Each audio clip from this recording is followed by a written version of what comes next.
Kita mulai aja ya, teman-teman semua. Bismillahirrahmanirrahim. Assalamualaikum warahmatullahi wabarakatuh. Waalaikumsalam warahmatullahi Innal wabarakatuh. hamdalillah nahmaduhu wa nasta'inuhu wa nastaghfiruhu wa na'udzu billahi min shururi anfusina wa min sayyiati a'malina may yahdihillahu fala mudhillalah wa may yudlil fala hadiyalah. Asyhadu an la ilaha illallah wahdahu la syarikalah wa asyhadu anna Muhammadan abduhu wa rasuluhu la nabiyya ba'da. Qala Allah Ta'ala fil Qur'anil Karim, a'udzu billahi minasyaitonir rajim. Ya ayyuhalladzina amanu ittaqullaha haqqa tuqatih wa la tamutunna illa wa antum muslimun. Rabbi shrah li sadri wa yassir li amri wahlul 'uqdatam min lisani yafqahu qawli. Puji syukur kehadirat Allah Subhanahu wa taala yang atas perkenannya kita masih diberi kesehatan dan kekuatan dan masih menjalani puasa ibadah di bulan yang Ramadan ini, terutama kita masih diberi iman dan Islam untuk menghadiri kajian rutin kita. Yang alhamdulillah kajian ini sudah memasuki kajian ke-64 yang topiknya nanti insya Allah adalah sejarah awal Ramadan dan meneladani para salafus soleh dalam menjalaninya. Salawat dan salam semoga senantiasa tercurah kepada junjungan kita, uswatun hasanah kita, manusia terbaik sepanjang masa, Nabi besar Muhammad Shallallahu Alaihi Wasallam, beserta keluarganya, sahabat-sahabatnya, para tabi'ut tabi'in yang telah mendakwahkan dan mewariskan agama yang mulia ini hingga pada kita. Semoga kita dan keturunan kita semua selalu termasuk dalam umat Nabi Muhammad Shallallahu Alaihi Wasallam hingga akhir zaman kelak. Amin. Alhamdulillah, narasumber kita pada siang ini adalah Ustadz Agung Waspodo. Alhamdulillah beliau sudah berada di tengah-tengah kita. Kajian ini seperti biasa saya mengingatkan kajian ini nanti akan bisa dilangsungkan secara live di YouTube. Linknya sudah ada, sudah kami share di grup. Nanti juga dan kajian ini juga akan kami rekam, yang insya Allah nanti suatu saat nanti jika ada yang mau menonton kajian ini lagi, bisa ditonton lagi di channel kami, di channel Kajian Mahakam 6 ya. Yang lama-lama juga sudah bisa ditonton kajian-kajian kita yang sebelumnya sejak dari kajian pertama. Sudah ada 64 kajian yang kita ada tersimpan di situ, insya Allah bisa dilihat ya. Lalu nanti untuk pertanyaan bisa langsung melalui chat, nanti akan dibacakan pada saat sesi tanya jawab, atau jika mau langsung bertanya juga silakan langsung kepada Ustadznya di sesi tanya jawab tersebut. Oke, untuk mempersingkat waktu, kami persilakan Ustadz untuk menyampaikan kajiannya. Kepada Ustadz. Baik, Pak Ervano. Assalamualaikum warahmatullahi wabarakatuh. Waalaikumsalam warahmatullahi wabarakatuh. Innal hamdalillah nahmaduhu wa nasta'inuhu wa nastaghfiruh. Alhamdulillah wassalatu wassalamu ala Rasulillah wa ala alihi wa ashabihi wa mawala. Asyhadu an la ilaha illallah wahdahu la syarikalah wa asyhadu anna Muhammadan abduhu wa rasuluh la nabiyya ba'dah. Allahumma fassalli ala sayyidina Muhammad wa ala alihi wa sahbihi wasallim. Amma ba'd. Alhamdulillah segala puja dan puji milik Allah Subhanahu wa taala, salawat dan salam lupa kita panjatkan kepada junjungan kita Nabi Rasulullah Muhammad sallallahu alaihi wasallam. Alhamdulillah pada siang hari ini biasanya kita ketemunya malam ya. Allah berikan kita kesempatan untuk bertemu insyaallah dalam pembahasan masih terkait dengan Sirah Nabawiyah, tetapi terkait dengan sejarah awal Ramadan serta bagaimana para salafus saleh menyikapinya. Sebentar nih, saya kehilangan file sebenarnya. Ini udah kelihatan belum ya di sana ya? Ada nggak ini sejarah awal Ramadan, kelihatan nggak di layar ya? Belum, baru Lenovo aja nih baru. Belum, Pak Ustaz. Ya, sebentar. Berarti saya restart dulu. Restart ininya aja, restart apa namanya? PPT-nya sebentar. Ini kalau pakai dua apa namanya? Dua screen nih. Sebentar.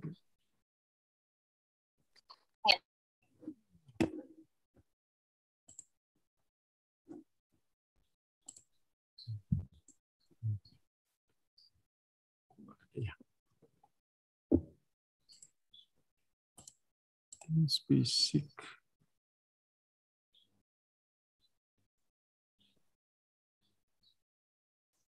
Screen 1, screen 2. Oke, screen 2 aja.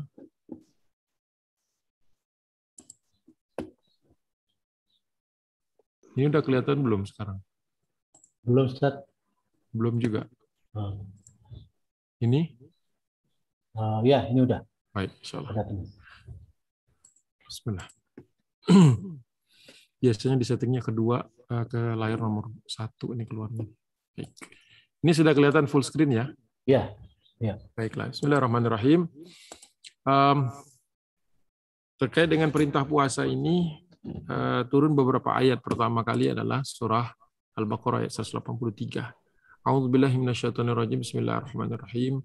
Ya ayyuhalladzina amanu kutiba alaikumusiyam kama kutiba alal ladzina min qablikum la'allakum tattaqun. Shadaqallahul adzim. Kemudian 184, 5, 186. Nah, nanti 187 itu yang merubah beberapa syariat terkait dengan fikih puasa atau tata caranya. Jadi ayat ini kalau dilihat dari perspektif fikih maka dia akan menjelaskan atau dijelaskan tentang syarat-syaratnya, pembatalnya dan lain sebagainya terkait dengan aturan. Kalau kita kaji dalam aspek tauhid ya, itu kalimat terakhir itu la'allakum tattaqun yang nanti akan dijabarkan, itu agar kita menjadi orang yang bertakwa. Sedangkan kalau untuk sirah nabawiyah atau tarikh ya, tarikh tasyri' ya, sejarah diwajibkannya suatu perintah oleh Allah SWT, maka kita melihat kata-kata kama kutiba 'alal ladzina min qablikum di ayat ini ya, sebagaimana yang sudah diwajibkan kepada orang-orang yang datang sebelum kalian. Jadi kalau kita lihat pertama tentang ayat ini, kapan dia turun, berdasarkan kitab Yaumiyatus Siratin Nabawiyatil Musyarrafah ditulis Dr. Abdullah Abu Dzikri, itu turunnya ayat ini pada hari Jumat 22 Sya'ban 2 Hijriah. Jadi perintah tentang berpuasa ini adalah perintah yang turun setelah kurang lebih Rasulullah SAW itu 18 bulan di kota Madinah. Rasulullah datangnya itu Rabiul Awal di tahun pertama, kemudian ketemu Rabiul Awal lagi, kemudian ketemu Sya'ban, berarti bulan ke-8 ya. Jadi 18 bulan kurang lebih datangnya itu turunnya. Jadi disepakati oleh para ulama bahwa pada hari Jumat 22 Sya'ban 2 Hijriah wa fihi furidu syiyama syahri Ramadan al-mubarak wa khataba Nabi sallallahu alaihi wasallam al-muslimuna wa a'lamuhum bidzalik. Jadi pada waktu itu Rasulullah menyapa kaum muslimin, berkhutbah di depan kaum muslimin dan memberitahu kepada mereka bahwa mereka sudah diwajibkan oleh Allah Subhanahu wa taala berpuasa di bulan Ramadan, tanggal 22 Sya'ban. Berarti mereka hanya punya waktu sekitar 8 hari untuk mempersiapkan segala sesuatunya. Beda dengan kita kan, kita begitu lahir itu sudah tahu bahwa kan ada Ramadan ya. Dari kecil lah, bukan dari lahir, dari kecil kita sudah diberitahu, kita sudah dibiasakan. Jadi kita sudah berancang-ancang untuk Ramadan itu sudah jauh-jauh hari. Kaum muslimin pertama kali ayat ini turun hanya punya waktu 8 hari.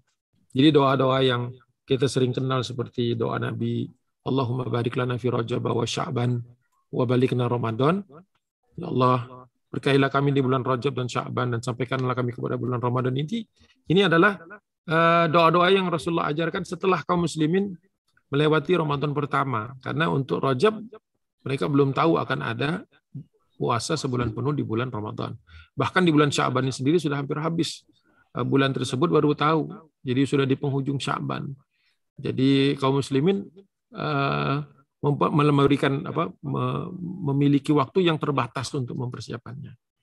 Namun mereka belajar dari kejadian tersebut, mereka nantinya mempersiapkan lebih awal lagi, sebagaimana nanti ada hadis yang terkait dengan persiapan 6 bulan sebelum kedatangan bulan Ramadan. Jadi mereka sangat serius untuk bulan yang satu ini. Itu pembukanya. Kemudian kalau kita lihat kepada tafsir Al-Quran Al-Azim Al-Hafiz Ibnu Katsir terkait dengan ayat 183 tadi, perintah untuk berpuasa di bulan Ramadan, dikomentari oleh Ibnu Katsir atau diberikan penjelasan, waqad kana hadza fi ibtida'il Islam, bahwa dahulu di awal-awal ketika kaum muslimin itu hijrah ke Madinah, yasumuna min kulli syahrin thalathata ayyam. Sudah terbiasa melakukan puasa itu 3 hari setiap bulannya, itu sudah ada kebiasaan itu. Bahkan ditambahkan oleh Mu'adz bin Jabal radhiyallahu anhu, fa inna Rasulullah sallallahu alaihi wasallam qadimal Madinah. Jadi kebiasaan Rasulullah berpuasa itu datang atau ketika Rasulullah berada di kota Madinah. Fa ja'ala yasumu min kulli syahrin thalathata ayyam. Thalathata ayyam itu berarti 3 hari setiap bulan selama 18 bulan. Jadi dari pertama kali Rasulullah menginjakkan kaki di Madinah, itu Rasulullah SAW sudah membiasakan kaum muslimin berpuasa setiap bulannya 3 hari. Baru kemudian tsumma nasakha dzalika bi shaumi syahri Ramadan, baru dinasakh oleh Allah Subhanahu wa taala dengan perintah berpuasa 1 bulan penuh. Jadi puasa yang 3 hari setiap bulan itu dihapus, kemudian hanya Ramadan saja. Wa qad ruwiya anna as-siyama kana awalan kama kana alaihi al-umamu qablina min kulli syahrin thalathata ayyam. Jadi dihapus ketentuan-ketentuan itu, ketentuan bahwa mereka harus berpuasa 3 hari setiap bulan. Itu diriwayatkan oleh banyak perawi, termasuk Mu'adz bin Jabal sendiri, Ibnu Mas'ud, Ibnu Abbas, ya, kemudian dari kalangan tabi'un dan tabi'in atau ya, Qatadah, Ad-Dhahhak bin Muzahim, itu semuanya menyatakan seperti itu. Jadi ada satu kesimpulan yang kita bisa ambil dari perspektif sejarah bahwa kaum muslimin sudah berpuasa sebelum Ramadan, sebelum syariat Ramadan, sebulan penuh sudah berpuasa. Ya. Namun kemudian dianulir. Nah, ini juga mendorong nanti adanya puasa sunnah dan puasa wajib. Jadi puasa wajibnya di bulan Ramadan sebulan penuh. Nanti sahabat itu bertanya, ya Rasulullah, selain bulan Ramadan kita bisa puasa apa lagi? Kemudian Rasulullah menjawab yang kita kenal sebagai puasa Senin Kemis. Kata Nabi, silahkan kalian berpuasa Senin dan Kemis setiap pekannya, karena pada 2 hari itu catatan-catatan kita, amalan-amalan kita diangkat oleh Allah Subhanahu wa taala, oleh para malaikat yang berganti-gantian turun menemani kita atau menjaga kita dan mencatat amal ibadah kita. Kemudian sahabat datang lagi kepada Nabi SAW. Ya Rasulullah, setelah Ramadan dan kemudian Senin Kemis, adakah kami bisa tambahkan lagi? Kata Nabi, berpuasalah kama kana awalan. Ya, kama kana awalan. Boleh kalian tambahkan dengan berpuasa seperti kita dulu. Nah, seperti kita dulu itu menunjukkan bahwa Rasulullah dan para sahabat sudah pernah berpuasa. Ya, ini puasa yang kita kenal sebagai puasa ayyamul bid. Kalau dahulu puasa 3 hari setiap bulan, tapi puasanya di awal bulan, maka kata Nabi puasa ayyamul bid itu di 13, 14, dan 15. Jadi kita dapat 2 puasa sunnah setelah itu. Setelah Ramadan, puasa Senin Kemis sunnah, kemudian puasa ayyamul bid 3 hari di setiap bulannya. Setelah berjalan beberapa bulan, sahabat ada yang datang lagi kepada Nabi, ya Rasulullah, kami sudah puasa Ramadan, puasa Senin Kemis, puasa ayyamul bid, ada nggak yang masih boleh ditambahkan? Kata Nabi, kalau kalian ingin menambahkan lagi di atas itu, maka berpuasalah seperti saudaraku Daud alaihissalam, yang kita kenal sebagai puasa Daud. Ya, Shaumud Daud ini adalah puasa yang sehari berpuasa, sehari tidak. Ya. Kemudian para ulama mengatakan kalau sudah puasa Daud, tidak perlu Senin Kemis lagi, tidak perlu ayyamul bid lagi, tapi tidak bisa menggantikan Ramadan. Nah, begitu tasyriknya. Itu kenapa kita berpuasa sebulan penuh. Ini adalah untuk menggantikan puasa yang tadinya 3 hari setiap bulan. Selama dijalankan oleh Nabi Muhammad SAW dan para sahabat yang sudah hijrah ke Madinah selama kurang lebih 18 bulan. Kurang lebih. Jadi itu perlu kita ketahui, sehingga kaum muslimin sekarang men-treat ya, atau memperlakukan bulan Ramadan sebagai bulan yang sangat spesial. Nanti kita lihat spesialnya seperti apa mereka memperlakukan bulan itu. Jadi kalau kita sekarang kita sering mendengar ada orang untuk kembali kepada suasana Rasulullah dulu, atau kembali kepada hadis ya, Al-Qur'an dan sunnah gitu. Ya perlu kita ketahui sunnah yang mana, karena kalau puasa 3 hari setiap bulan itu dulu pernah statusnya wajib, tapi sekarang tidak jadi sunnah gitu kan. Terus kalau lagi misalnya kita berbicara tentang mulai waktu puasa aja juga nanti akan kita lihat terjadi perubahan ternyata. Kalau kita lihat di surah Al-Baqarah juga 187 ya. A'udzubillahi minasyaitonir rajim. Wa hillal lakum lailatas siyami rafathu ila nisaikum hunna libasul lakum wa antum libasul lahun. Nah, itu ayat 187. 187 itu dimulai dengan kalimat uhilla. Uhilla itu kan dihalalkan, ya, dihalalkannya. Uhilla lakum, dihalalkan bagi kalian. Untuk apa? Ar-rafathu. Ar-rafath itu mendatangi istri, hubungan suami istri. Untuk mendatangi suami istri, ya. Uhilla lakum fi lailatas siyami, ya. Dihalalkan bagi kalian di malam bulan berpuasa yaitu Ramadan, ar-rafathu ila nisaikum, yaitu mendatangi istri kalian untuk berhubungan suami istri. Nah, pertanyaan mendasarnya adalah kenapa uhilla? Ya, kenapa uhilla? Kan sekarang kita tahu bahwa tidak ada masalah kita mendatangi istri malam hari, kan bulan puasa nggak masalah kan? Itu kenapa disebut uhilla? Kenapa dihalalkan? Nah, ternyata ada penyebabnya. Nah, penyebabnya kita lihat di hadis berikutnya. Pertama sebelum itu ada juga pertanyaan terkait kenapa Rasulullah berpuasa seperti ahlul kitab. Karena Ibnu Abbas mengatakan kama kutiba 'alal ladzina min qablikum, itu yakni bidzalika ahlul kitab. Rasulullah melihat juga orang-orang Yahudi melakukan hal yang sama. Ya, orang Yahudi di Madinah waktu itu puasa juga setiap bulannya 3 hari. Tapi menurut Imam Ad-Dahhak, ya, dikatakan lam yazal hadza masyru'an min zamani Nuhin alaihi salam ila an nasakhallahu dzalika bi siyami syahri Ramadan.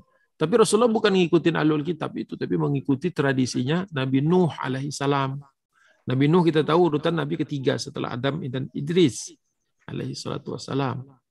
Nah, itu terkait dengan rasa syukur dari Nabi Nuh dan pengikutnya serta sebagian dari keluarganya yang Allah selamatkan di dalam bahtera.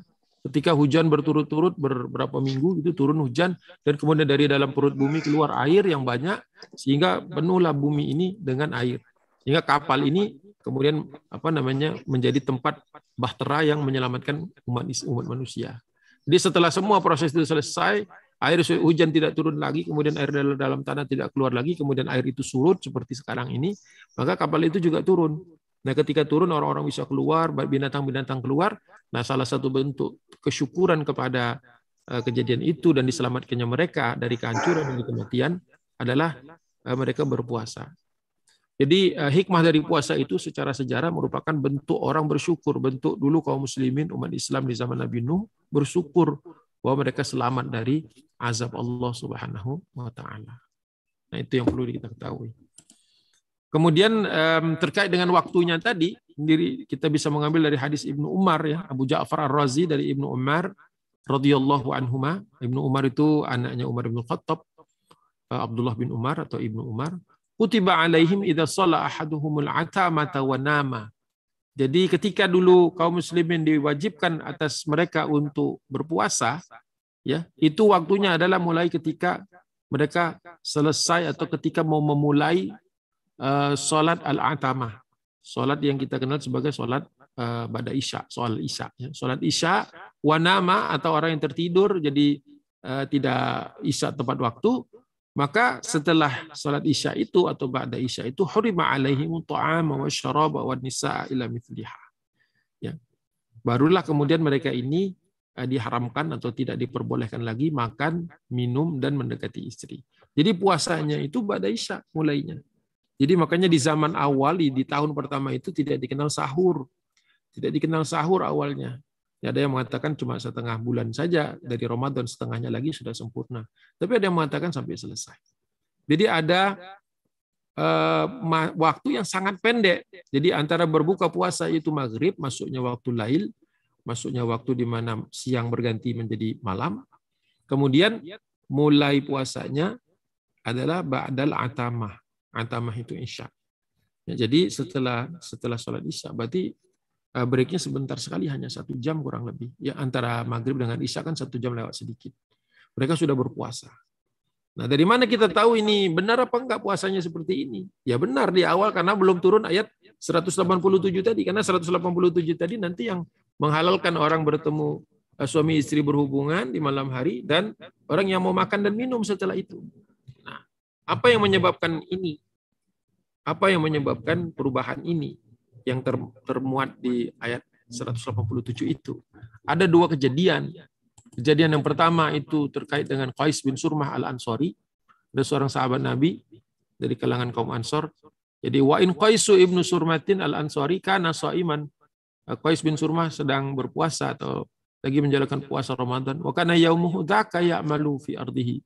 Dan dia memiliki suatu aktivitas siang harinya yaitu menggarap ladang, menggarap kebun.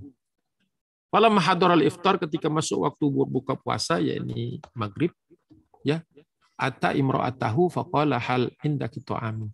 Dia datangi istrinya dan kemudian dia bertanya kepada istrinya, apakah makanan sudah disiapkan. Ternyata istrinya mungkin lalai pada hari itu, atau mungkin ada kegiatan yang cukup menyita waktu. Qalat, dia berkata, la walakin atlubu fa atlubu lak. Ya, saya belum mempersiapkan itu, akan tetapi akan saya mulai dan akan saya hidangkan untukmu. Jadi istrinya tidak siap dengan iftar, padahal sudah masuk maghrib, padahal waktunya pendek. Karena kalau lewat dari isya udah nggak boleh makan, nggak boleh minum, dan nggak boleh mendatangi istri. Ini kasusnya Qais bin Surmah. Nah, ketika istrinya menyiapkan makanan itu, ketika dia sampai, ternyata suaminya sudah tertidur karena mungkin capek karena kerja seharian di ladangnya.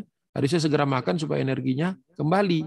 Allahu alam, ini tentu kejadian ini memang sudah ditetapkan oleh Allah sebagai salah satu penyebab turunnya surah Al-Baqarah 187. Faghalabathu ainuhu fanama. Kemudian terasa berat bagi Qais bin Surmah ini matanya sehingga dia tertidur. Wajah adi imra'atuhu, kemudian istrinya mendatangi dia dengan makanan. Falamma ra'athu naiman, ketika dia menyaksikan suaminya sudah tertidur padahal waktunya sudah mepet isya, salat, dia berkata, khainatul laka anamta.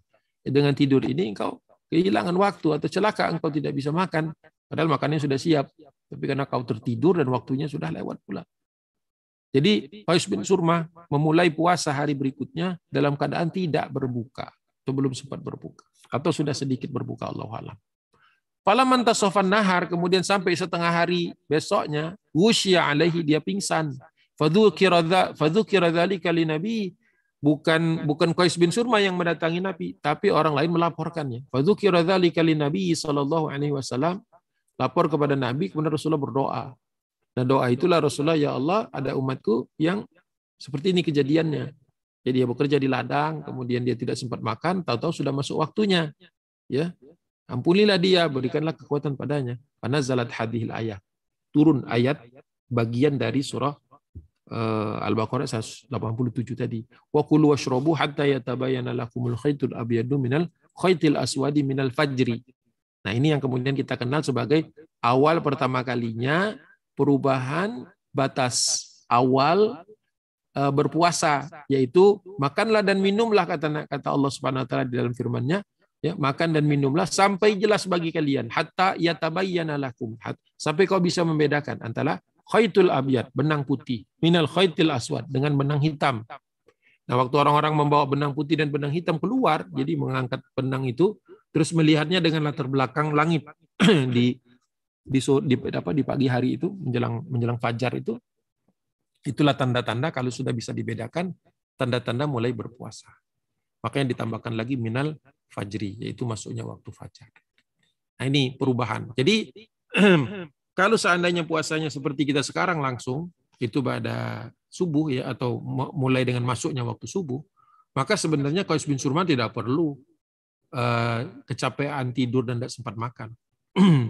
Ya, kita kan bisa makan dari maghrib sampai isya, sampai tengah malam, sampai fajar. Waktunya panjang. Tapi zaman dulu tidak. Sampai isya, lewat isya, atau tertidur sebelum isya, selesai. Sudah tidak ada waktu makan lagi. Makanya waktunya pendek sekali. Puasanya hampir 23 jam. Itu pertama kali waktu turun. Belum ada perubahan. Jadi ada jeda waktu antara 183 sampai kepada ayat 187. Itu satu case pertama. Nah, case yang kedua, masih di Ibnu Katsir juga, boleh dicek di Ibnu Katsir kitabnya masing-masing. Nah, ini diriwayatkan oleh Ibnu Abbas, bukan Ibnu Umar. An Ibni Abbas radhiyallahu anhuma, an Ibni Abbasin radhiyallahu anhuma qala kana al-muslimuna fi syahri Ramadan, ya, orang muslim itu di awal dulu waktu berpuasa di bulan Ramadan, idza sallul isya, ketika mereka selesai salat isya, hurrima alaihimun nisa, tidak boleh lagi mendatangi istri, wa ta'am, dan makan atau minum, ila mithliha min qabilati, sampai bertemu lagi malam, yaitu maghrib, sebagaimana awalnya. Summa inna anasan minal muslimin, kemudian ada sebagian dari kaum muslimin itu, ya, yang asabu minan nisa, mendatangi istrinya, melanggar ketentuan, wa ta'am, dan makan setelah itu, fi syahri Ramadan ba'dal isya, ya, jelas itu pada isyanya. Padahal di bulan Ramadan. Nah, di antara sekelompok orang-orang ini ada di antaranya minhum Umar bin Khattab radhiyallahu anhu. Jadi Umar bin Khattab termasuk yang melanggar ketentuan ini. Dan mereka kemudian fasyaku melaporkan ini dzalika ila Rasulillah sallallahu alaihi wasallam, melaporkannya kepada Nabi, ya Rasulullah, kami mohon ingin bertobat, ingin mengakui kesalahan bahwa kami mendatangi istri padahal jelas-jelas dilarang ba'da isya. Kembali Rasulullah mengangkat tangannya melaporkan kepada Allah Subhanahu wa taala, ya Allah, ada sebagian dari umatku yang dalam waktu pendek antara maghrib dan isya itu mereka tidak sempat untuk mendatangi istrinya. Ketika mendatangi istrinya sudah ba'da isya, melanggar ketentuanmu. Bagaimana ini? Ya, bagaimana mereka bertobat? Bagaimana mereka menggantikannya? Ternyata Allah tidak suruh ganti pada waktu itu. Tidak suruh ganti, tapi Allah turunkan bagian lain dari ayat yang sama 187, yaitu alimallahu annakum. Nah, ini alimallahu annakum kuntum takhtanuna anfusakum fataba alaikum wa afa ankum. Allah tahu bahwa kalian tidak bisa menahan diri untuk tidak mendatangi istri kalian, dan kalian bertobat menyadari kesalahan itu, maka Allah terima tobat kalian dan Allah ampuni mereka kalian, maafkan mereka kalian. Fal'ana bashiruhunna wa antum fal'ana bashiruhunna wabtagu ma kataballahu lakum. Nah, sejak ini kata Allah, sejak turunnya ayat ini, datangilah istri kalian di malam hari di bulan Ramadan, dan istilahnya berhubunganlah kalian dengan mereka, maka kalian akan dapatkan apa yang Allah sudah tetapkan kepada kalian. Ini mungkin mendapat keturunan. Nah, inilah yang menyebabkan dua hal inilah yang kemudian Rasulullah mengumumkan bahwa sekarang kita puasanya bukan dari atamah, bukan ba'dal isya, tapi mulai dari fajar. Nah, ini ada di tafsir Ibnu Katsir. Makanya sekarang kita lihat nih bersama-sama secara lengkap ayat 187 dari surah Al-Baqarah itu. Ada 3 blok nih, 3 bagian. Yang pertama, uhilla lakum, uhilla lakum, dihalalkan bagi kalian. Lailatul Siyam, di malam hari di bulan berpuasa, yaitu Ramadan. Ar-rafathu, hubungan dengan istri, ila nisaikum, ya hubungan suami istri. Ya. Hunna libasul lakum, mereka perempuan itu, istri kalian adalah pakaian bagi kalian. Wa antum libasul lahun, kalian juga sebagai pakaian bagi mereka. Jadi ini memang hubungan badan. Jadi bukan mendatangi istri bukan untuk ngomong, ada yang menafsirkan untuk ngomong lah, tapi memang hubungan suami istri yang dilarang, tapi sudah dihalalkan. Kenapa? Alimallah, Allah sudah tahu. Annakum, bahwa kalian kuntum takhtanun, kalian tak bisa menjaga hal tersebut, ya, untuk tidak melanggarnya, anfusakum, ya, karena diri kalian sendiri. Tapi karena kalian minta ampun dan minta bertobat, fataba alaikum, aku terima, katanya, diterima oleh Allah tobat mereka, wa afa ankum, dan diampuni, dimaafkan oleh Allah. Fal'ana bashiruhunna, sekarang boleh kalian datangi. Jadi setelah ayat ini turun, boleh mendatangi istri malam hari. Wabtagu ma kataballahu lakum, dan mendapatkan kemudian ketetapan dari Allah berupa anak dari hasil hubungan itu. Ya, jadi berkah, jadi boleh, kata Allah.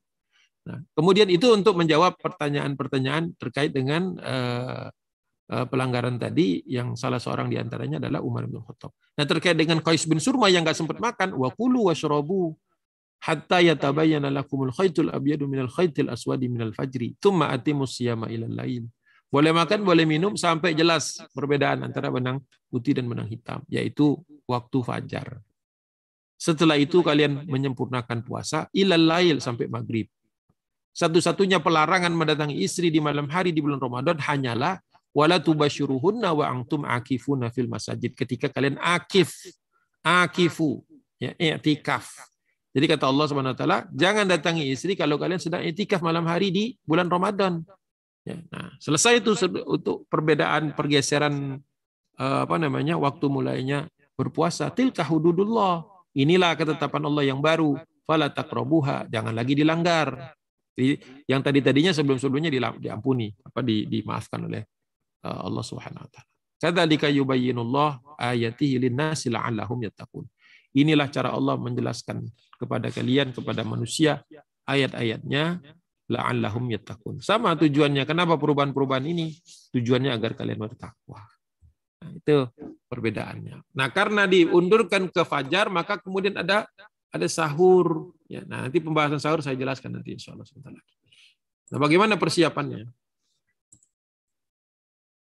Imam Abul Hasan Al-Mawardi meriwayatkan hadis dari Anas bin Malik, ya, rawa Anasu Ibnu Malik. Anna Rasulullah sallallahu alaihi wasallam qol, ditanya orang, kenapa puasanya di bulan Ramadan? Kenapa enggak di bulan Muharram, Safar, misalnya Rabiul Awal, Rabiul Akhir, Jumadil Ula, Jumadil Tsani, Rajab, Sya'ban, kemudian setelah Ramadan Syawal, Dzulqa'dah, Dzulhijjah. Kenapa tidak di bulan-bulan itu ya Rasulullah? Kata Nabi, inna masumya Ramadan. Kenapa? Karena Allah berikan bulan Ramadan itu karena penamaan Ramadan itu sendiri, li'annahu yarmilud dzunub. Kenapa kita diwajibkan puasa di bulan Ramadan? Karena bulan Ramadan itu punya makna membakar, menganguskan, membakar atau menghilangkan dzunub, yaitu dosa-dosa kita. Dosa-dosa yang terampuni dengan Ramadan. Dosa syirik nggak terampuni, lain lagi ceritanya. Jadi begitu kata Nabi SAW. Jadi orang-orang bersemangat. Oh ternyata Ramadan. Memang Ramadan relatif di Jazirah Arab itu bulan yang dianggap paling panas. Atau panas itu sering turun di bulan Ramadan. Makanya orang menyebutnya yarmid atau romidha, yaitu membakar, memanaskan. Jadi kita harus bergembira. Bergembira bahwa datangnya bulan Ramadan lalu panas-panas di luar. Mungkin serak-serak juga di tenggorokan atau kepala kita merasa panas. Jangan khawatir karena itu sedang dalam suatu proses pembakaran dosa insya Allah. Selama kita berpuasanya karena Allah kan. Man shoma Ramadhana imanan wa ihtisaban. Barang siapa yang berpuasa karena Allah dan ingin mendapatkan ganjaran dari Allah Subhanahu wa taala, ghufira lahu ma taqaddama min tanbih. Mereka akan mendapatkan ampunan dari dosa-dosa yang sudah berlalu. Jadi seperti itu. Oleh sebab itulah kemudian para ulama dahulu persiapannya memang maksimal. Diriwayatkan oleh Imam Ibnu Rajab dari Al-Mu'alli atau Mu'alli bin Fadl, Ibn al-Fadl. Kanu yad'una Allah sittata ashhur. Berdoanya saja 6 bulan. Kami dulu berdoa kepada Allah selama 6 bulan namanya. Setiap hari. An yabluhuhum syahr Ramadan. Agar sampai kepada bulan Ramadan. Jadi 6 bulan sebelum Ramadan berdoa supaya sampai.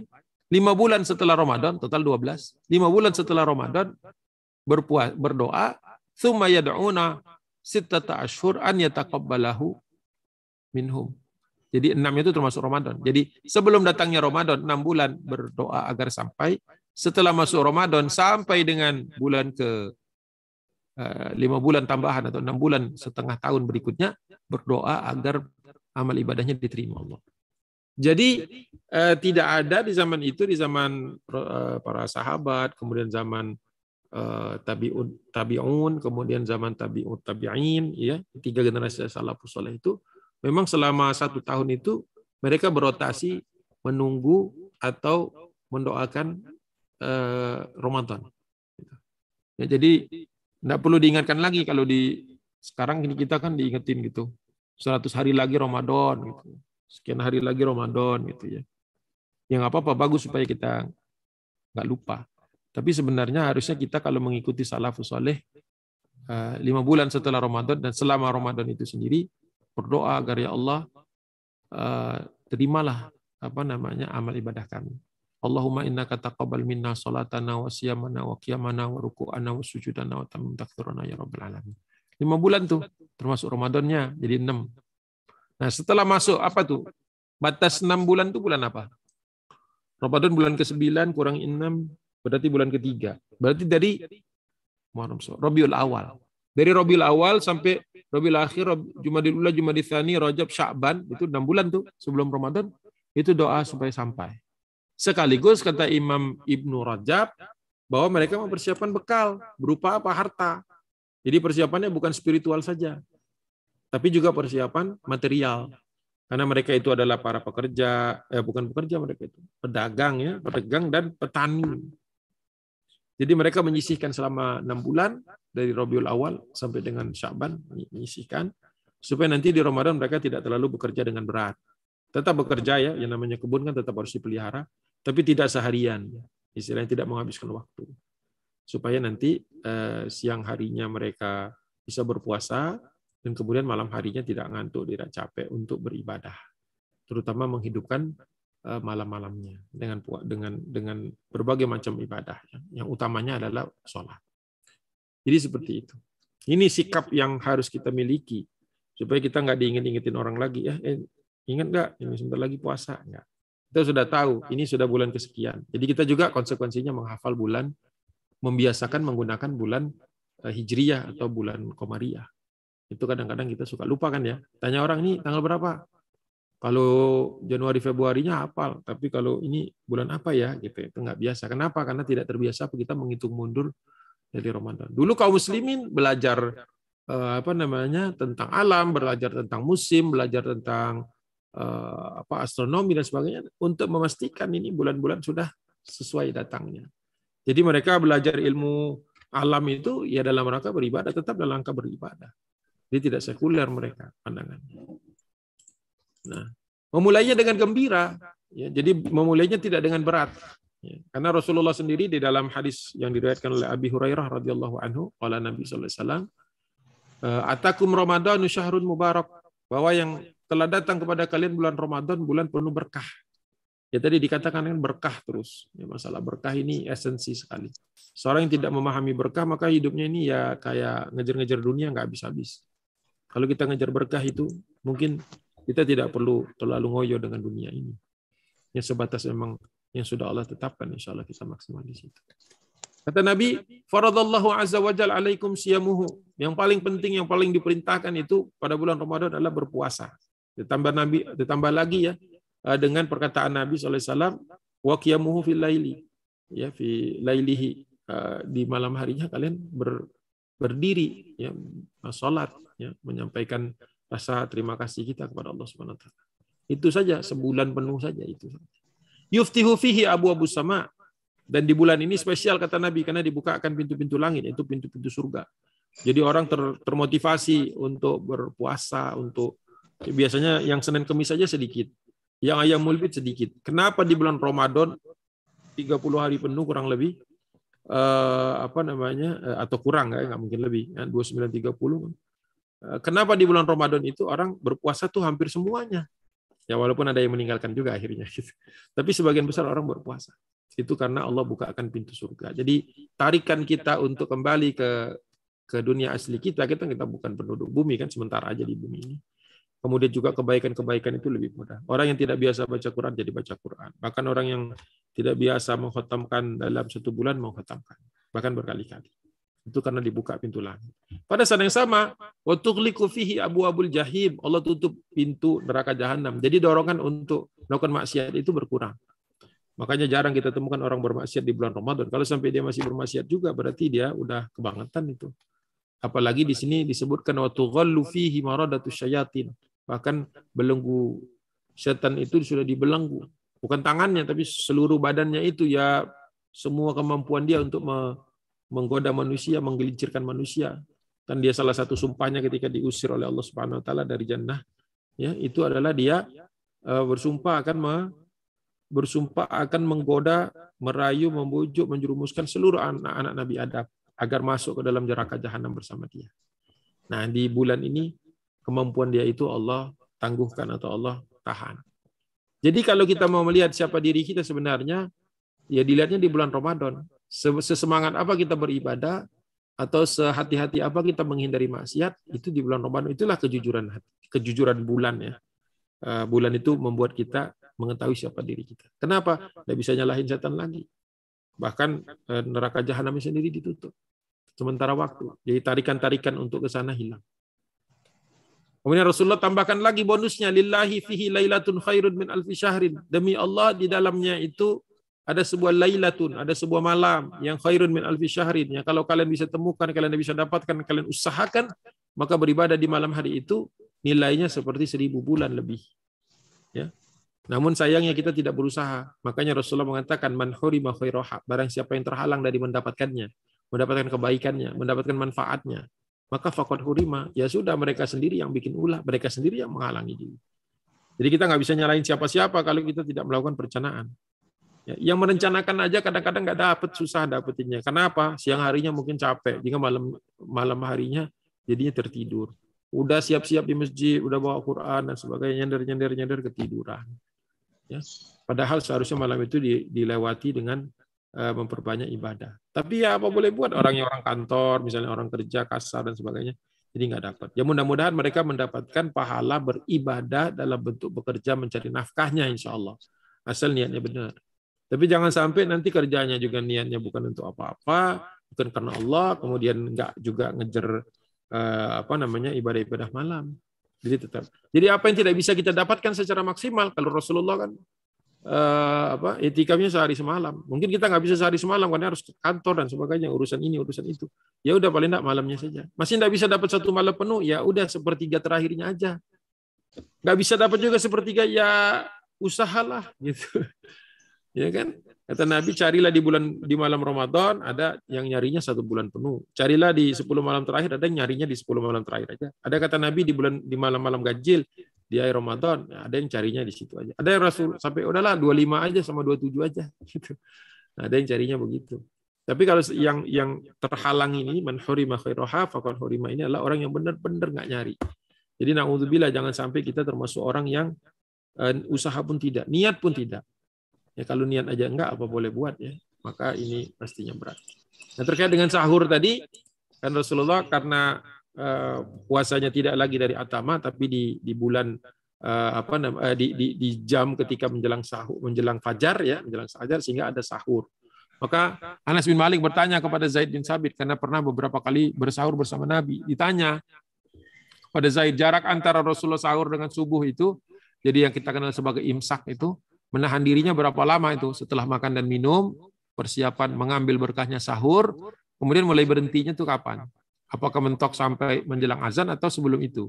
Kata Zaid bin Sabit, qadru ma yaqra'ul rajulu 50 ayatan. Rasulullah itu berhenti kurang lebih dengan 50 bacaan, 50 ayat. Bacaan 50 ayat.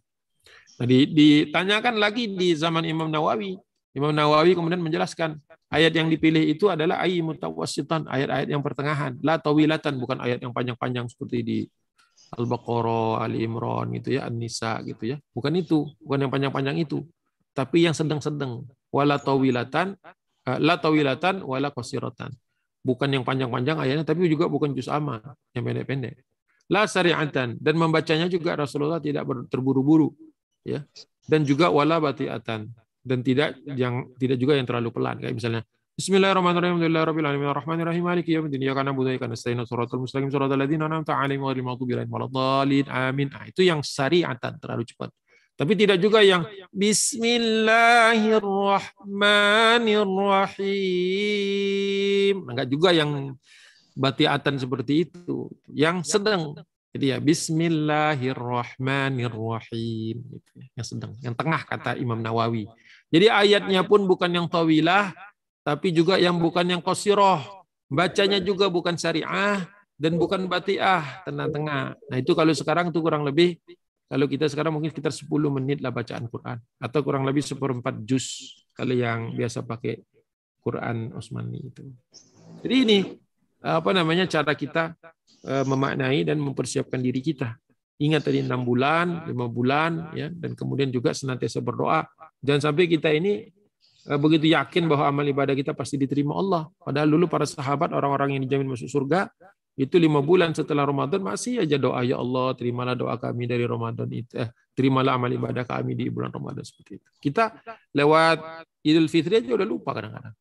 Gak pernah doa lagi ya Allahumma innaka taqabbal minna salatana wa siyamana wa qiyamana ya. Gak pernah doa begitu. Kadang-kadang lupa. Seolah-olah yakin betul, sudahlah gitu, pasti benar gitu. Pasti diterima, padahal mungkin saja di antara sekian puasa kita itu ada yang Allah tidak berkenan menerima. Wallahu a'lam bishawab. Nah, ini saya sudah berikan sedikit sejarah Ramadan supaya tahu bagaimana dulu awalnya. Saya berikan sedikit tentang bagaimana Ramadan disikapi oleh salafus saleh, 3 generasi pertama, dan yang sangat penting yang Rasulullah tidak pernah tinggalkan itu tentang sahur. Jadi hati-hati dengan sahur. Bahkan ada hadis yang menyebutkan bahwa innallaha wa malaikatahu, sesungguhnya Allah dan para malaikatnya itu yusalluna 'alal mutasahhirin, bersolawat kepada orang-orang yang menyempatkan sahur walaupun cuma minum setegak air atau 1 butir kurma.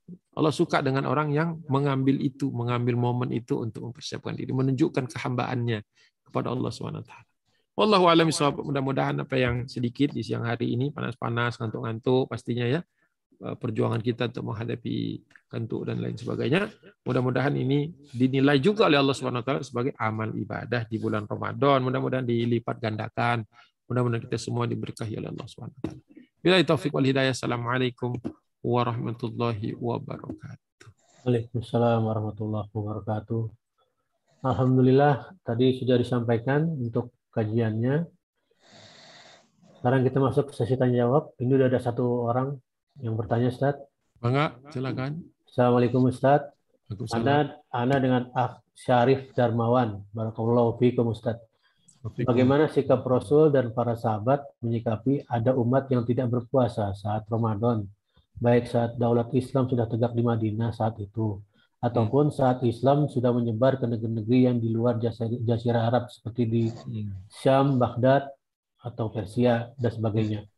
Mulai dari anjuran yang paling soft sampai dengan penegakan hudud syariahnya. Syukran Ustaz. Ya. Ya, orang-orang yang tidak berpuasa dengan sengaja ini tentu saja mencederai iman mereka, karena salah satu di antara rukun agama Islam itu adalah kita berpuasa di bulan Ramadan. Jadi kalau ditinggalkan ya ini berarti emang nantangin ya. Kecuali dia tidak tahu atau dia mungkin ikut dengan thariqah-thariqah yang kadang-kadang tidak lagi melaksanakan sholat karena dianggap sudah tinggi derajatnya, makomnya dan sebagainya yang sekarang lagi hot ya, lagi banyak pembahasan itu. Ya tentu saja syariat ini kalau bisa dilanggar-langgar seperti itu, bisa dilewati seperti itu, bisa di-bypass begitu dengan status kewalian dan sebagainya, ya untuk apa dulu ada para sahabat? Para sahabat itu kalau dipikir-pikir wali semua kan, karena mereka itu adalah orang-orang mulia, bahkan lebih dahsyat lagi mereka itu adalah orang-orang yang sudah dijamin masuk surga padahal masih hidup sebagian besar mereka itu. Jadi mereka saja tidak meninggalkan itu. Bagaimana mungkin umat akhir zaman boleh meninggalkannya hanya karena dirinya sudah merasa mulia dan lain sebagainya. Itu. Tapi kan kalau sakit dan sebagainya juga memang ada rukhsah kan. Apalagi kalau sakitnya yang menciderai atau mengancam jiwanya, itu kan akan tidak perlu membayar fidyah dan seterusnya. Itu tergantung, termasuk kajian fikih ya nanti saya tidak masuk ke situ, saya khawatir keliru juga. Tapi seperti itu. Jadi sikap Rasul ya kalau di zaman dulu pastinya ditegur sama Nabi SAW. Ya, ditegur dengan lemah lembut sampai kemudian ditegur dengan keras. Sebagaimana orang-orang munafik dulu ditegur dengan keras oleh Nabi SAW. Kalau misalnya sudah nyebar ke seluruh dunia, ya semakin jelas lagi bahwa setelah Islam ada di mana-mana kan semakin tersebar ya, tersyiarkan dengan luas lagi. Ya kalau sudah seperti itu, kaum muslimin tentu saja masing-masing kita pasti ada dosa ketika kita meninggalkan perintah-perintah Allah Subhanahu wa taala itu. Makanya kita harus banyak beristighfar karena ada yang tidak bisa ditegakkan kecuali dengan hukum Allah harus ditegakkan juga gitu ya. Ya, sekarang banyak undang-undang, banyak aturan dan sebagainya yang memang tidak mengacu kepada syariat Islam. Itu salah satu dosa kolektif kita mungkin. Yang oleh sebab itulah kita perlu sadar sesadar-sadarnya bahwa kita memohon ampun kepada Allah karena tak mungkin semuanya bisa kita lakukan, kita tegakkan kecuali ada penguatan dan penegasan dari hukum dari pemerintah itu sendiri. Ya kebetulan kita tinggalnya di Indonesia ya. Indonesia itu kan bukan negara Islam. Jadi ya mau nggak mau terima apa yang ada aja. Kalau mau syariat Islam itu murni setegak-tegaknya mungkin harus nyari negeri-negeri di Timur Tengah. Teman sekarang tentu saja tidak mudah merubah kewarganegaraan. Ya kalau tinggalnya di Indonesia inilah konsekuensi kita. Ya, pasti ada hal-hal yang kurang selalu. Baik, saya kembalikan ke Pak Irfan. Ustaz. Oke, Pak Syarif tadi ada mau lanjutkan pertanyaannya? Mungkin ada yang masih kurang penjelasannya. Assalamualaikum warahmatullahi wabarakatuh. Waalaikumsalam. Bung Afan. Ya. Pak Herfana. Jadi yang Anda ingin lanjutkan pertanyaannya, Ustaz, artinya setelah Rasul dan para sahabat melakukan syariat berpuasa, kemudian tercapture nggak Ustaz untuk kemudian bagaimana kemudian Rasul memperlakukan, karena gini misalnya Ramadan itu di perang Badar Ustaz, dan memang kita bisa katakan waktu perang Badar Rasul berpuasa, tapi Anda kemarin sempat dapat dari Ustaz At-Tabiq Lutfi, ada juga mungkin sahabat yang kemudian saat perang Badar tidak berpuasa tapi dimaklumi ya. Tapi kalau Rasul sendiri berpuasa. Nah itu tercapture dalam sejarah nggak Ustadz Agung? Bagaimana ketika baik yang uzurnya syar'i maupun tidak syar'i, kemudian di sejarah itu dicatat Rasul memperlakukan sahabat yang ini karena tidak berpuasa karena syar'i seperti ini. Kalau yang ini bisa dimaklumi karena uzurnya. Begitu Ustadz Agung. Iya, iya. Larinya di situ pertanyaannya. Iya, iya. Baik. Ya, sebenarnya kan tadi mungkin saya runutkan lagi kembali. Tanggal 22 Sya'ban perintah puasa turun, kemudian tanggal 9 Ramadan Rasulullah berangkat ke Badar. Berangkatnya itu hari Senin, 9 Ramadan. 9 Ramadan berangkat. Nah, dalam perjalanan itu Rasulullah tetap berpuasa. Namun ketika sampai di Badar, Rasulullah memerintahkan sahabat untuk berbuka. Jadi tidak ada itu sahabat yang berpuasa di dalam perang. Jadi justru perintahnya adalah batalkan puasa. Ya. Nanti setelah Badar selesai, itu kan Badar cuma 1,5 jam perangnya, nggak lama. Tapi karena memang hari itu sudah disuruh Nabi untuk tidak berpuasa, sebagaimana nanti perang ini juga, Fatu Mekah juga begitu. Rasulullah perjalanan, kemudian sampai ke Maru Zahran, baru Rasulullah perintahkan para sahabat untuk membatalkan puasanya. Karena harus menghadapi kemungkinan berperang. Tapi ternyata tidak ada. Setelah Fatu Mekah, kembali berpuasa lagi. Sama setelah Badar selesai, ketika sudah bagi-bagi ghanimah, dan kemudian juga menguburkan orang yang meninggal dunia, itu sudah dalam keadaan berpuasa lagi. Dan ketika balik ke kota Madinah, ya dalam keadaan berpuasa. Jadi cuma 1 hari aja kortingnya. Cuma 1 hari aja yang diperbolehkan. Itu juga karena perintah Nabi. Bukan karena inisiatif sahabat ya. Walau alam, mungkin Ustaz At-Tabiq punya dalil yang lebih sharih lagi, lebih lengkap lagi. Saya kalau melihatnya hanya dari kitab Sirah Nabawiyah saja, itu diperintahkan sama Nabi. Juga di Fatu Mekah juga Rasulullah perintahkan untuk membatalkan puasa. Nah, coba saya cari kalau bisa cepat. Saya temukan. Kadang-kadang kalau lagi dicari dia lama nemunya. kalau lagi baca biasa ada. Nih. Misalnya ini nih, dekat ini. Mudah-mudahan sampai. Ini perjalanan kan. Khurujur Rasulillah sallallahu alaihi wasallam fi Ramadan. Nah, berangkatnya Rasulullah di bulan Ramadan. Tsumma mada Rasulullah li safarihi wastakhlafa 'ala al-Madinah. Ini tentang siapa yang ditinggal. Wa kharaja li 'ashri madaina. Tanggal 10 berangkatnya kalau Fatu Mekah min Ramadan. Fasama Rasulullah sallallahu alaihi wasallam wa shaman nasu ma'ahu. Rasulullah berpuasa, terus orang-orang berpuasa. Jadi berangkatnya itu berpuasa hatta idza kana bil Qudait, sampai di satu tempat namanya Qudait, bainal Usfan wal Amjin. Ada satu nama, jadi saya ralat, bukan Maru Zahran. Jadi sebelum Maru Zahran ada namanya Al-Qudait, satu tempat. Tidak jauh dari ini, dari apa namanya, Jeddah. Kan Rasulullah lewat pesisir. Ya. Nah, disitulah, di tempat itulah Rasulullah iftar. Ya, Rasulullah menyuruh para sahabat membatalkan puasanya sampai perang selesai, sampai kota apa namanya Mekah itu berhasil kembali ke tangan Nabi. Kemudian Rasulullah melanjutkan puasanya. Jadi di dalam perang ada pengecualian. Jadi kepada mereka yang ikut berserta Nabi, ya kalau yang tinggal di Madinah, yang nggak ikut Badar atau nggak ikut Fatu Mekah, ya tetap berpuasa seperti sedia kala, seperti apa umumnya. Gitu. Kalau yang berangkat ya ada pengecualian. Begitu. Allahu a'lam. Saat itu ada penggembosan dari orang-orang munafik nggak saat? Badar nggak ada, Fatu Mekah nggak ada, dua-duanya nggak ada penggembosan. Yang ada penggembosan itu Uhud tapi bukan di bulan Ramadan. Penggembosan dalam arti tidak berpuasa, Ustadz Agung. Jadi dia tidak berpuasa, terus Rasulullah sikapnya terhadap orang-orang, ya kalau munafik itu kan saat itu kan. Ya munafik nggak ikut Fatu Mekah.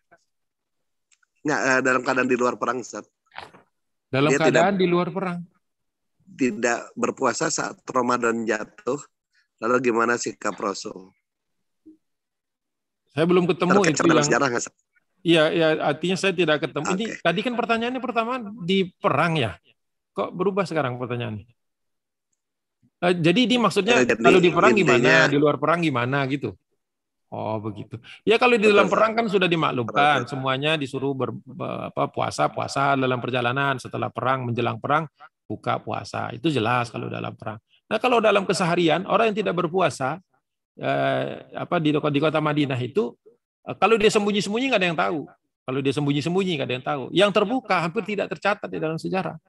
Kalaupun ada besar kemungkinan akan menjadi sorotan orang. Pastilah Rasulullah akan memerintahkan sesuatu. Sejauh ini belum pernah ada Rasulullah mengomentari tentang seseorang yang tidak berpuasa. Mungkin munafikin di depan Nabi kelihatan berpuasa, tapi mungkin ketika mereka ngumpul di mana mereka nggak berpuasa. Dulu orang tuh takut menampilkan diri sebagai munafik. Jadi nggak kayak sekarang. Jadi jangan disamakan dengan banyaknya orang munafik sekarang yang di depan begini, di belakang begitu. Jadi kalau di zaman Nabi itu orang tuh malu untuk menampilkan diri munafik. Gitu. Kecuali tadi orang-orangnya Abdullah bin Ubay bin Salul. Nah itu orangnya Abdullah bin Ubay bin Salul kan diusir dari Masjid Nabawi. Itu ada babnya juga. Tapi kita belum sampai. Kita kan pembahasannya baru. Kalau nggak salah kalau yang itu kan baru hijrah ya. Nah, nanti kan mendirikan masjid dulu, terus peristiwa Badar. Nah, setelah antara Badar dengan Uhud itu ada gelombang orang-orang munafik. Nah, orang munafik ini nantinya ditegur sama Nabi beberapa kali. Setelah ditegur beberapa kali masih nggak nurut juga, diusir dari Masjid Nabawi. Jadi jangankan dia nggak puasa terang-terangan, sekedar banyak ngobrol di belakang saja, ngomongin kaum muslimin, ngomongin istri Nabi, ngomongin sahabat Nabi dan macam-macamnya, ya ngomong-ngomong jelek itu. Diperintahkan sama Nabi suruh istighfar, suruh bertobat. Kalau enggak mau juga diusir. Nah, ketika diusir sampai 12 orang, 12 munafik itu udah banyak dulu 12. Mereka bikin masjid baru, namanya Masjid Ad-Diror. Masjid Ad-Diror itu masjidnya kaum munafik. Jadi mereka kan nggak boleh sholat di Masjid Nabawi, sholatlah di situ. Jadi sudah ada sanksi sosialnya zaman itu, kan ada Nabi. Kalau sekarang kita dari mana tahu? Jangan-jangan kita sendiri munafik, ya kan? Gitu. Jadi dari mana kita bisa ngaturnya ya? Sekarang ya mau nggak mau terima aja kita sholat, mungkin di sebelah kita munafik, kita nggak tahu, nggak usah pusing. Ya berarti kitanya enggak gitu kan? Jangan sibuk nyari orang, nanti sibuk nyari orang diri sendiri ternyata, gitu kan? Nah, kalau di zaman Nabi jelas, yang disuruh ada satgasnya, dipimpin sama Khalid bin Zaid bin Kulaib, nah, radhiyallahu anhu. Usir mereka. Kalau mereka nolak gimana ya Rasulullah? Tarik mereka. Kalau mereka melawan, lawan kata Nabi. Itu setelah dinasehati 3 kali. Nasihati dulu baik-baik. Jadi Rasulullah ada lembutnya, ada tegasnya. Gitu. Kalau orang ngaji kadang-kadang maunya yang tegasnya aja gitu kan, nggak lihat proses awal didakwahi. Ada juga yang udah pokoknya lembutnya aja yang dibahas, yang kerasnya jangan nanti ribut. Nah itu akhirnya sama-sama dua-duanya nggak ketemu. Jadi begitu ada pembahasannya. Nanti kalau kita teruskan, kita kan harusnya hari ini kan pertemuan terakhir ya. Kalau dalam jadwal yang disodorkan ke saya kan terakhir hari ini. Cuman saya usulkan gimana kalau kita bahas ini gitu. Nah, ternyata diterima kan, katanya disuruhkan. Nah, sudah diterima. Berarti ada satu kajian yang belum saya bahas. Nah, itu satu kajian itu mungkin di bulan Syawal atau di bulan Mei nanti kita bahas. Setelah itu selesai kita kajian 1 tahun kan waktu itu disuruh bikin ininya, saya disuruh bikin kurikulumnya kan untuk 1 tahun. Jadi begitu. Jadi belum sampai ke situ tuh. Jadi belum sampai kepada babak adanya orang-orang munafik yang diusir. Jadi kalau yang sampai tidak berpuasa secara terang-terangan nggak berani. Kalau sekarang nggak usah nunggu akhir bulan. Sekarang coba lihat itu apa namanya warteg itu kan pakai ditutup-tutup, kelihatan kakinya doang. Oke lah kita husnuzon, mungkin mereka non-muslim, 1. Husnuzon lagi mungkin perempuan, 2. Mungkin sedang sakit, kalau sakit ngapain keluyuran kan? Katakanlah dia sakit, jadi nggak mau dia nggak puasa, mungkin harus minum obat. Itu husnuzon kita. Selebih dari itu nggak ada husnuzon itu. Laki-laki atau perempuan, usia baligh, ya di bulan puasa tidak terlihat ada uzur, bukan musafir, ya. Itu. Wallahu a'lam bishawab. Baik, syukran Assalamualaikum Pak Herfana. Ya, baik. Ada lagi yang mau tanya, teman-teman? Mungkin bisa langsung aja. Ini ada Pak Tristan nih nanya, tertulis kayaknya. Oh, tulis ke Ustadz langsung ya? Enggak. Oh, di ini. Di chat. Di chat kayaknya. Oh, sebentar. Enggak ada di saya. Saya dengan Oh Tristan. iya, sorry. Saya dengan Assalamualaikum Ustaz. Saya dengan Tristan. Kebetulan pertanyaan sedikit di luar topik. Hanya ingin tahu apakah di Islam ada puasa setengah hari seperti yang kita tahu sejak kecil bahwa belajar puasa untuk anak-anak, untuk orang sakit atau untuk orang sakit. Syukran Ustaz. Ya itu hanya fikih aja, maksudnya fikih dakwah saja kepada anak-anak yang belum siap ya. Puasain setengah hari, tapi dalam Islam nggak ada puasa setengah hari. Tapi ya namanya anak-anak ya, puasa setengah hari itu pun dulu saya menjalaninya itu kan batalinnya di zuhur, terus setelah itu lanjut lagi. Makanya ada joknya kan, udah kalau nggak kuat minum dulu biar kuat sampai beduk gitu. Itu cuma aja, istilahnya bercandaan aja. Dan itu cuma metodologi memperkenalkan puasa kepada anak-anak yang belum siap, yang usianya belum mampu. Ya kalau dia sudah kuat, apalagi dia bisa nahan, udah baik lah, dibimbing oleh orang tuanya, ya latihnya benar-benar 1 hari aja sekalian gitu. Jadi pakai setengah hari nanti repot. Tapi kalau anaknya mungkin manja lah atau nggak tahu kan, masing-masing kita anak kan beda-beda tuh. Ya udah, kalau dia baru kuat setengah hari. Tapi setelah dia minum, makan, puasa lagi. Jangan terus makan terus sampai sore. Jadi di istilahnya apa, dikasih dispensasi lah, minum makan sebentar, terus puasa lagi ya, tetap puasa gitu, supaya dia tetap merasakan lapar menjelang buka, menjelang maghrib gitu. Bukan setengah hari yang artinya terus dia minum makan gitu. Jadi, pelatihan saja, dalam Islam nggak ada. Pelatihan saja. Oke, cukup jelas ya. Ustadz, saya yang tanya deh kalau gitu, Ustadz. Maka Belum ada yang chat lagi soalnya. Ya. Tadi sempat disinggung mengenai hadis Nabi Shallallahu Alaihi Wasallam itu berhenti makan sekitar 50 ayat. Apakah mungkin, ya saya nggak mengira-ngira aja, apakah ini yang jadi dalil dalam tanda kutip putusan imsak itu, Ustaz? Soalnya 50 ayat kira-kira 10 menit itulah kira-kira kan? Iya. Ya, saya tidak tahu karena itu kan keputusannya Majelis Ulama ya, atau di Indonesia lah kita kenal imsak itu juga. Nah ini memang waktu untuk menahan diri ya, menahan diri agar tidak jatuh ke dalam sudah waktunya berhenti makan tapi masih makan atau minum. Itu aja. Mungkin seperti itu supaya umat. Jadi makanya dari tanggalan kan dari tahun berapa itu kalau cetak Ramadan kan selalu ada imsak gitu ya. Ada imsak terus masuknya waktu subuh. Jadi imsak ke subuh itu saya masih halal untuk makan minum. Tapi sebaiknya menahan diri karena khawatir tergelincir, karena jam kita kadang-kadang kan nggak akurat gitu kan. Kalau mau ngelihat keluar juga kita mungkin sudah nggak mungkin saat ini ya, dengan gedung-gedung yang tinggi, lampu-lampu yang terang benderang. Jadi kita nggak bisa lagi bedain antara benang putih dan benang hitam kan. Kalau bawa keluar benang putih benang hitam juga masih kelihatan karena lampu jalan, lampu taman ya kan, lampu apalagi gitu. Jadi ya nggak bisa lagi dipakai itu, sudah pakai saja waktu timing gitu. Jadi nggak ngelihat keluar lagi, lihat waktu. Nah karena supaya menghindari waktu istilahnya waktu abu-abu, maka ditarik 10 menit gitu. Bisa jadi, wallahu alam saya nggak tahu. Baik, teman-teman, masih ada yang mau tanya?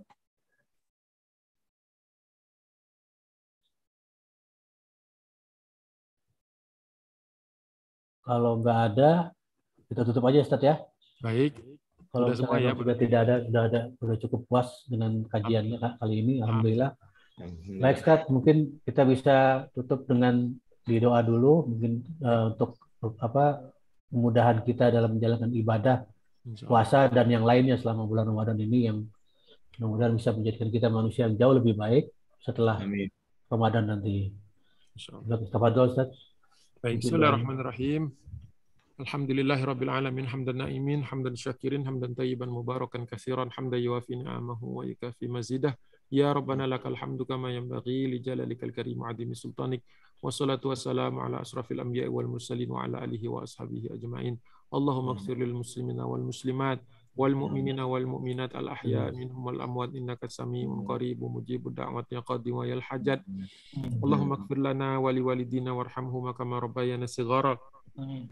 Rabbana la tuzigh qulubana ba'da idh hadaitana wa hab lana min ladunka rahmah innaka antal wahhab.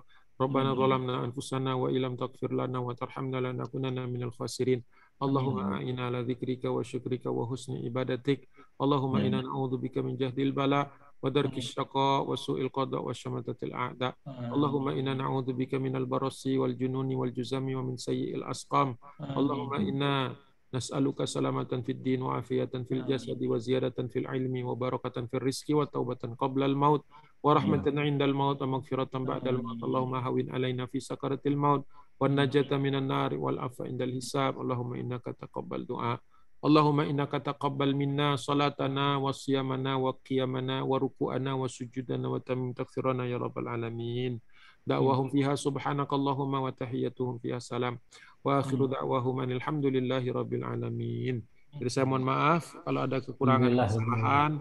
Billahi taufiq wal hidayah wallahul muwaffiq ila aqwamit thoriq. Assalamualaikum warahmatullahi wabarakatuh. Waalaikumsalam warahmatullahi wabarakatuh. Sebelum kita tutup, mari kita baca doa kafaratul majlis, teman-teman. Sadaqallahumma wa bihamdik asyhadu an la ilaha illa anta astaghfiruka wa atubu ilaik. Jazakallah Ustaz Makasih Afan, atas kajian barakallahu hari fiik. ini. Semoga bisa bermanfaat buat kita semua.